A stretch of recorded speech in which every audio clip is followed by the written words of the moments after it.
This is a continuation from the first video recording of the federal in federalism.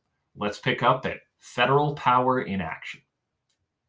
Sometimes Congress exercises powers it does not appear to have. The Civil Rights Act of 1964 is a good example.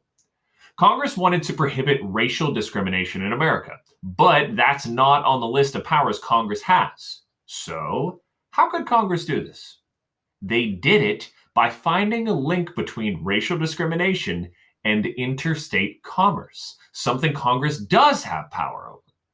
The Civil Rights Act prohibits racial discrimination by any facility that has anything to do with interstate commerce, which almost everything does. Finding these kinds of links is how Congress takes many actions that at first appear to be beyond its power. Today's federalism debate.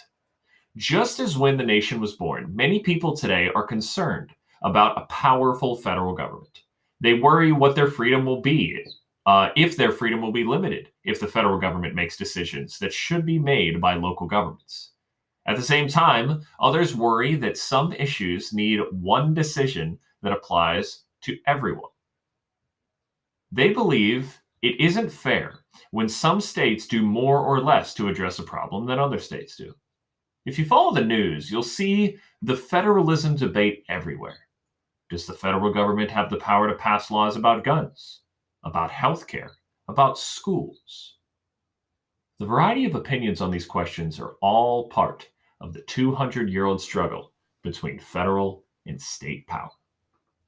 All right, use what you learned in this reading to answer the corresponding questions in today's lesson.